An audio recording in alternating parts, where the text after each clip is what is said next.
Hello everyone, আসসালামু আলাইকুম। Welcome back to my channel Naresh study hacks. আশা করছি সবাই অনেক বেশি ভালো আছো এবং সুস্থ আছো। যারা আজকের ভিডিওটি আমার ফেসবুক পেজ থেকে দেখছো তাদেরকে বলবো অবশ্যই ফলো করতে ভুলবে না, এবং যারা ইউটিউব চ্যানেল থেকে দেখছো তারা লাইক এবং সাবস্ক্রাইব করতে ভুলবে না। আমি আবারও বলে দিচ্ছি, আমার চ্যানেলটির নাম হচ্ছে নরেশ স্টাডি হ্যাক্স এবং সেম এই নামেই কিন্তু আমার পেজটি, তোমরা চাইলে ভিজিট করে আসতে পারো। তো বার্ষিক পরীক্ষা, তোমাদের যে বার্ষিক মূল্যায়ন পরীক্ষা 2024 নবম শ্রেণী অলরেডি প্রত্যেকটা স্কুলে কিন্তু স্টার্ট হয়ে গেছে। তো সেই ক্ষেত্রে এখনো ইসলাম শিক্ষা পরীক্ষাটা অনেকেরই হয়নি, যার জন্য নমুনা প্রশ্নটি তোমাদের মাঝে নিয়ে আসা। এবং আজকের ভিডিওতে কিন্তু আমি টুকটাক কিছু ট্রিক্সও শেয়ার করে দিব যাতে তোমরা ভালো করতে পারো এই জন্য।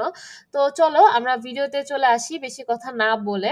এখানে হচ্ছে সময় হচ্ছে 3 ঘন্টা দেখতে পাচ্ছ, আর পূর্ণমান হচ্ছে 100। পরীক্ষাটিকে দুই ভাগে ভাগ করা হয়েছে, একটা হচ্ছে নৈবিত্তিক অভিজ্ঞতা এবং আরেকটি হচ্ছে রচনামূলক। সো আমাদের যেখানে বিভাগ আছে, বিভাগ হচ্ছে ক বিভাগ, এটাকে বলা হয় বহু নির্বাচনী প্রশ্নের অংশ। সো এখানে দেখতে পাচ্ছ পূর্ণমান হচ্ছে 15। তো এই যে আমাদের বিভাগ ক, এখানে কিন্তু 15 নাম্বার থাকবে, মানে হচ্ছে 15টা এমসিকিউ থাকবে। আর তোমাদের এনসিটিভি থেকে যে সিলেবাসটা প্রদান করা হয়েছিল ওই সিলেবাসেই কিন্তু তোমাদের পরীক্ষাটা মানে অনুষ্ঠিত হবে প্রত্যেকটা স্কুলে। সিলেবাসের বাইরে কিছু আসবে না। তবে তোমাদের ভিডিওর শুরুতে একটা সাজেশন দিয়ে দিব, সেটা হচ্ছে তোমরা প্রত্যেকেই যে কোনো একটা গাইড ফলো করে থাকো, সেটা হতে পারে লেকচার বা সেটা হতে পারে পাঞ্জাবি শেষ মুহূর্তের প্রস্তুতি। সো সেই দুইটা গাইড থেকেই তোমরা কি করবে, যে তোমাদের যে নমুনা প্রশ্নগুলো দেওয়া আছে, দেখবা যে গাইডের শুরুতেই কিছু নমুনা প্রশ্ন দেওয়া থাকে, প্লাস শেষের দিকে কিছু মডেল টেস্ট দেওয়া থাকে। তো মডেল টেস্ট 1 থেকে 10টা সলভ করবা, আর নমুনা প্রশ্ন যেগুলো থাকে সেগুলো 1 থেকে 10টা সলভ করবা। এটা আমি অনেকে যারা এক্সাম দিয়েছে তাদের কাছ থেকে একদম শোনা। তোমরা চাইলে তোমাদের ফ্রেন্ডদের থেকে শুনে নিতে পারো যে আসলে ওদের কোন প্যাটার্নে কোশ্চেনটা করা হয়েছে বা কোন প্যাটার্নটা ফলো করা হয়েছে। ওরা বলবে যে এই নমুনা প্রশ্নগুলো থেকে বা এই মডেল টেস্টগুলো থেকে কিন্তু অ্যান্সার করতে পেরেছে ওরা। সো আজকে যে নমুনা প্রশ্নটা দেখতে পাচ্ছ, এখানকার মধ্যে যে নৈবিত্তিকটা আছে, ছোট প্রশ্ন বড় প্রশ্ন সবগুলা একবার করে দেখে যাবা, তাহলে দেখবা অ্যাটলিস্ট 30 নাম্বার প্লাস তোমার কমন পড়েছে।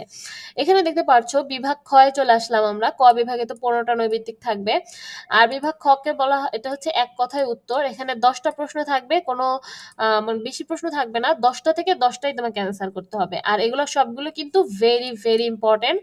1 থেকে 10, এই যে দেখো জান্নাত শব্দ, জান্নাত শব্দের শাব্দিক অর্থ কি, তারপরে হচ্ছে তাওহিদে অবিশ্বাস করা কি। কোশ্চেনগুলো কিন্তু খুব বইয়ের ভিতর থেকে করা হয়েছে এবং একটু স্ট্যান্ডার্ড প্রশ্ন হয়েছে, মানে একটু হার্ড কোশ্চেন হয়েছে আর কি। তারপরে ফিল শব্দের অর্থ কি, হ্যাঁ। তারপরে রাসূলুল্লাহ সাল্লাল্লাহু আলাইহি সাল্লাম এর প্রচারিত আদর্শ কি, কে আল্লাহর নিকট অধিক প্রিয়। মানে এই যে প্রশ্নগুলা, এই 10টা প্রশ্ন কিন্তু তোমরা অবশ্যই প্র্যাকটিস করে তারপরে হলে যাবা। তো এইখানে থাকবে 10। সো ক বিভাগ এবং খ বিভাগ দুটো মিলিয়ে আমরা সর্বমোট নাম্বার তুলতে পারবো হচ্ছে 25। সো এরপরে আমরা আচ্ছা এই এরপরে দেখো, এই যে আমাদের গ বিভাগ, বিভাগ গ সংক্ষিপ্ত প্রশ্ন। তো সংক্ষিপ্ত প্রশ্ন এখানে দেখতে পাচ্ছ, সংক্ষেপে উত্তর দাও। এখানে তোমাদের কোশ্চেন আসে হচ্ছে 5টা, 5টার 5টাই তোমাকে অ্যান্সার করতে হবে, এবং প্রত্যেকটা প্রশ্নে তুমি পাবা হচ্ছে 5 নাম্বার। মানে হচ্ছে 5 5 এ 25। দেখতে পাচ্ছ প্রত্যেকটা প্রশ্নে কিন্তু 5 নাম্বার করে থাকবে, তাহলে 25 নাম্বার কিন্তু তোমার এই বিভাগ গ, বিভাগ গ বিভাগ থেকে আসছে। আর এটার নাম হচ্ছে সংক্ষিপ্ত উত্তর প্রশ্ন, ঠিক আছে। তো এটা হচ্ছে কিভাবে আসবে আমি তোমাকে বলি। ধরো তোমাদের 5টা চ্যাপ্টার আছে মোস্ট ইম্পর্টেন্ট, হ্যাঁ। ওই 5টা চ্যাপ্টার থেকেই দেওয়া হবে। যেমন এই দেখো, জান্নাতের শান্তির কয়েকটি উদাহরণ দাও, এটা প্রথম অধ্যায় থেকে আসা হয়েছে। সাওমের ধারণা দাও, দ্বিতীয় অধ্যায়। সূরা আল ফিল তৃতীয় অধ্যায়, সব সূরার চ্যাপ্টার গুলা। তারপরে হালাল উপার্জন কি, এটা হচ্ছে আখলাক চ্যাপ্টার থেকে আসা হয়েছে। মক্কা বিজয়ের সময় মহানবী সাল্লাল্লাহু আলাইহি সাল্লাম কিভাবে ক্ষমার দৃষ্টান্ত স্থাপন করেছেন, এটা কিন্তু ভেরি ভেরি ইম্পর্টেন্ট। আর এটা কিন্তু তোমাদের পঞ্চম অধ্যায় থেকে আসা হয়েছে, হযরত মুহাম্মদ সাল্লাল্লাহু আলাইহি সাল্লামের জীবনী থেকে।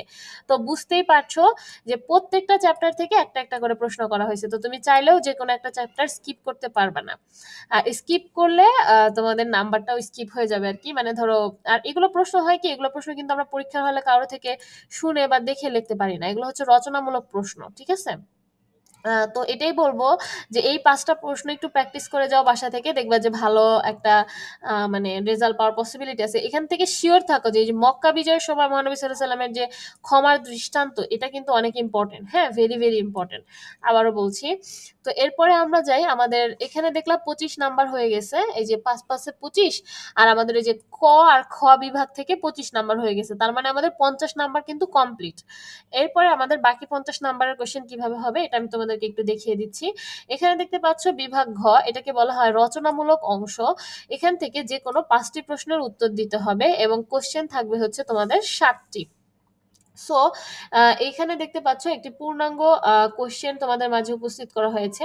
তো 5টি প্রশ্ন, মানে দেখো তোমাদের অপশন কিন্তু অনেকগুলো আছে, এখানে 8টার মতো কোশ্চেন দেওয়া আছে, আর তোমাদের অ্যান্সার করতে হবে মাত্র কয়টা বলো তো? মাত্র 5টা অ্যান্সার করতে হবে। সো এটা আমার মনে হয় যে কোয়াইট ইজি হবে, যেহেতু 8টা প্রশ্ন দেওয়া আছে।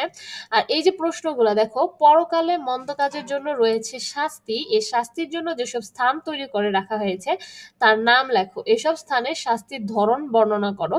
এটা হচ্ছে জান্নাত এবং জাহান্নাম সম্পর্কিত প্রশ্ন।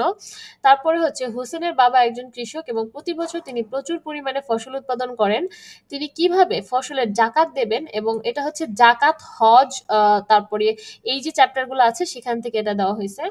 তারপরে তো এখানে দেখো রাসূলুল্লাহ সাল্লাল্লাহু আলাইহি সাল্লামের জীবনী থেকে কিন্তু মোট কয়টা প্রশ্ন আসছে? 3 নাম্বার প্রশ্ন এটা রিলেটেড এবং 4 নাম্বার প্রশ্নও নবীজি রিলেটেড। তার মানে আমাদের যে হযরত মুহাম্মদ সাল্লাল্লাহু আলাইহি সাল্লামের জীবনীটা আছে এটা কিন্তু 5 স্টার, মানে কি বলতো একদম 5, মানে 5টা স্টার দেওয়া লাগবে। তোমরা ওই চ্যাপ্টারটা কিন্তু কেউ ছেড়ে যাবা না, আর অবশ্যই ওই যে হযরত মুহাম্মদ সাল্লাল্লাহু আলাইহি সাল্লামের যে জীবনীটা আছে এটা ভালো করে পড়ে যাওয়া। তারপরে 5 নাম্বার প্রশ্ন দেখো, হালাল উপার্জন। তো হালাল, আমি বলি টপিকগুলো আমি তোমাদেরকে বলি, জান্নাত এবং জাহান্নাম সম্পর্কিত যা যা আছে পড়ে ফেলতে হবে। তারপরে হচ্ছে হযরত মুহাম্মদ সাল্লাল্লাহু আলাইহি সাল্লামের জীবনী, তারপরে হালাল উপার্জন, হ্যাঁ, তারপর এগুলো ইসলাম সম্পর্কে, দিন প্রতিষ্ঠা, মানে এগুলোই একটু বারবার পড়ে যাবা। সো এই যে প্রশ্নগুলো দেখানোর উদ্দেশ্য যাতে তোমরা ভালো একটা ফলাফল করতে পারো। আর উপরের আইকনে দেখতে পাচ্ছ একটা ভিডিও, তোমাদের রেজাল্ট সম্পর্কিত। তো তোমাদের রেজাল্ট 2 ধাপে হবে, এবং শুধু কি লিখিত পরীক্ষার মাধ্যমে হবে নাকি তোমাদের আরো কোনো কিছুকে বিবেচনা করে তোমাদের রেজাল্ট তৈরি করা হবে, সবকিছু কিন্তু আমি এই ভিডিওতে দিয়ে দিয়েছি। তোমরা উপরের আইকনে যে ভিডিওটি দেখতে পাচ্ছ এখানে কিন্তু তোমরা জানবে যে কত বিষয়ে পাশ করলে তোমাদের উত্তীর্ণ করা হবে আর কত বিষয়ে ফেল করলে উত্তীর্ণ করা হবে না। সো আশা করছি তোমাদের ভিডিওটি ভালো লাগবে। তো আজকের ভিডিও এই পর্যন্তই ছিল। আল্লাহ হাফেজ, আসসালামু আলাইকুম। আর অবশ্যই আমার দেওয়া সাজেশন ফলো করলে ইসলাম শিক্ষাতে ইনশাআল্লাহ ভালো করতে পারবা।